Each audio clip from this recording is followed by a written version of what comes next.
ముదిరాజ్. ఎవరికి ప్రేమ లేదా ముదిరాజుల మీద? జోష్ వస్తలేదు. జై ముదిరాజ్, జై ముదిరాజ్, జై ముదిరాజ్.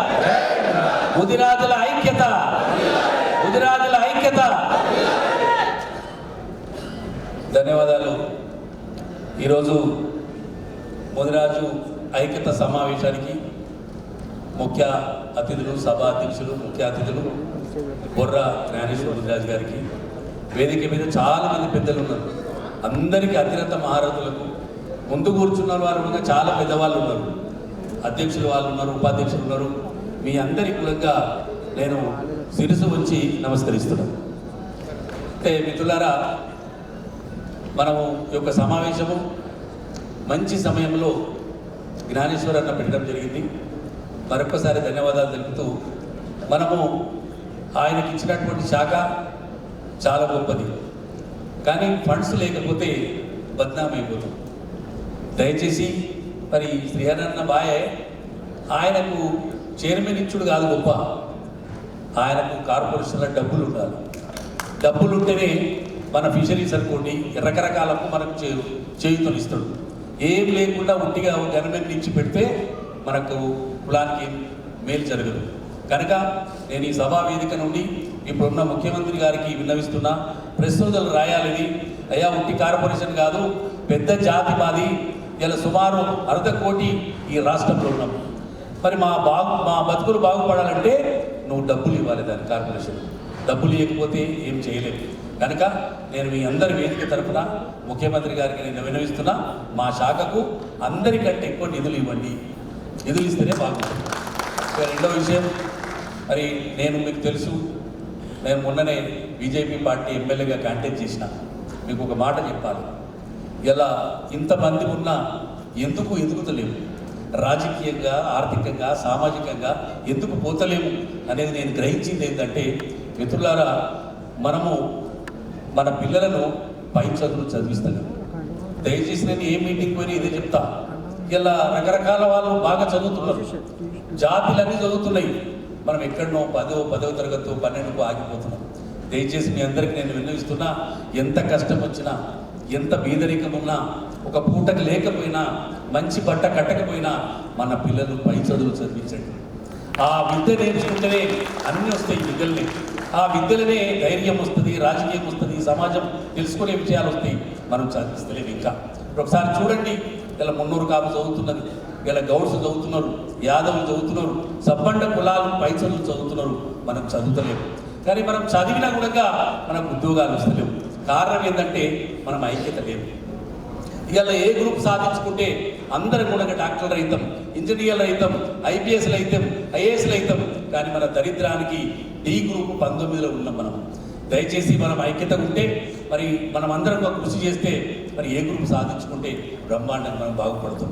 ఇంకొకటి ఉంది, గ్రామాలలో ఐక్యత లేదు. మీ అందరికి తెలుసుకున్న ఒక పార్టీలా, పెద్ద పార్టీలా 7 మందికి టికెట్లు ఇప్పించడం జరిగింది ఈటల రాజేందర్ గారు. కానీ ఒక్కరిని మనం గెలిపించలేదు. మరి అధిక జాతి ఉన్నాం మనము. ఇలా ఏ నియోజకవర్గం పోయినా, ఏ గ్రామం పోయినా బ్రహ్మాండంగా మనం ఉన్నాం. కానీ రాజకీయంగా, రాజకీయ రుచి, రాజకీయం తెలుసుకోలేకపోతున్నాం మిత్రులారా. ఈరోజు వీళ్ళ భారతదేశం కానీ, తెలంగాణ కానీ రాజకీయాలు శాసిస్తున్నాయి. రాజకీయం ఉంటేనే ఏదైనా సాధించగలుగుతాం. కానీ ఒక్కరిని గెలిపించలేదు. కానీ కాంగ్రెస్ పార్టీ 3 ఇస్తే ఇలా శ్రీహరిని గెలిపించుకున్నటువంటి నియోజకవర్గానికి, అక్కడ ఉన్న ముదిరాలకు ఇలా మనం అందరం కూడా అభినందన తెలియజేయాలి. ఎందుకంటే ఆనాడు ఒక్కడే, ఈనాడు ఒక్కడే.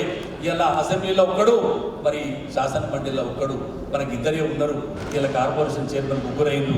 మరి ఈరోజు చూడు, మధు ఇలా వీళ్ళ మధు ఎంత కష్టపడ్డాడు, ఎన్ని డబ్బులు ఖర్చు పెట్టిండు, ఇలా ఎంత చేసిండు.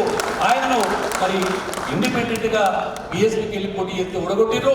మరి అక్కడ ఇలా ముదిరాజులు ఈ యొక్క తెలంగాణలో మెదక్ జిల్లాలో ఎక్కువ శాతం, దాని తర్వాత మహబూబ్ నగర్. కానీ మరి అక్కడ ఉన్నటువంటి మనలు ఓట్లు కొంత వేసిదా వేయలేదా మనం కాపాడుకునే అవసరం ఉండే. ఇలా చట్టసభకు, పార్లమెంట్కి పంపే అవకాశం ఉండే, చేయలేకపోయినాం. కనుక మిత్రులారా, నేను ఎందుకు చెప్తున్నా అంటే, ఇంకా మనం రాజకీయంగా వెనుకబడి ఉన్నాం. దయచేసి ఎవరు నిలబడ్డా, ఏ పార్టీకి నిలబడ్డా మనవాడే నిలబడ్డాడని ఇలా సర్పంచ్కి వెళ్ళి ఎమ్మెల్యే దాకా గెలిపించుకుంటే తప్ప మనం హక్కులను సాధించుకోలేము.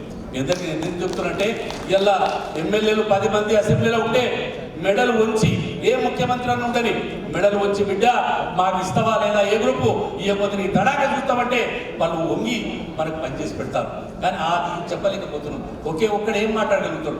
ఒక 10 మంది ఉంటే ఇలా బ్రహ్మాండంగా మాట్లాడగలుగుతారు. ఇలా మనకు ఏ గ్రూప్ వస్తే మనం కూడా అన్ని కులాల కంటే ఎక్కువ శాతంగా మనకు ఉద్యోగాలు వస్తాయి, మంచి బతుకుతాం, రాజకీయంగా ఎదుగుతాం. కనుక ఐక్యత లేదు. నేను 2 ఉదాహరణలు చెప్తాను మీకు. ఎంత మనం రాజకీయంగా ఎదగలేకపోతున్నామో ఇక్కడ షాబాద్ పక్కల కొమరబండ అని ఒక విలేజ్ ఉంది, మిద్దెంగూడలో 90% ముదిరాజులు. ఒకే ఒక్క ఇల్లు గౌడు. ఆ గౌడు కూడా హైదరాబాద్లో ఉంటాడు. ఇప్పటిదాకా ఆ గౌడ్నే గెలిపిస్తున్నాం తప్ప ఒక్క ముదిరాజు గెలవలేదు. మీరు ఒకసారి చూడండి. ఎందుకు ఇంత అంటే మన వాళ్ళే మనము వెన్నుపోటు కొట్టుకుంటున్నాము. మనవాడు ఒకనాడని ఎప్పుడైనా గెలిస్తే మనకు ఎప్పుడైనా లాభపడుతుంది. గొర్రె బలిస్తే గొల్లోనికి లాభమని, మనోడు ఎదిగితే మనకు లాభమని. దయచేసి సమయం లేదు, చాలా మంది మాట్లాడాలి. నేను మీ అందరికి ఒకటే విన్నవిస్తున్నా, పై చదువులు చదవాలి, మనమంతా ఐక్యతగా ఉండాలి. మన వాళ్ళను సర్పంచ్, ఎంపీటీసీ, జడ్పీటీసీగా, ఎంపీపీగా, చైర్మన్గా, ఎమ్మెల్యేగా, ఎంపీగా గెలిపించుకున్న నాడే మనం చట్టసభలలో ఏదైనా సాధిస్తాం. ఆ దిశగా రాజకీయంగా ఎదగాలని, మీరందరూ ఆర్థికంగా ఎదగాలని, సామాజికంగా ఎదగాలని మిమ్మల్ని కూడా కోరుకుంటూ మన పిల్లల్ని మరొకసారి పై చదువులు చదివించి అందరినీ ఇంజనీరింగ్, IPS, IAS లా తీర్చిదిద్దాలని, ఆ దిశగా మనము మన పయనం సాగాలని కోరుకుంటూ సెలవు తెచ్చుకుంటున్నాం. జై ముదిరా, జై ముదిరా.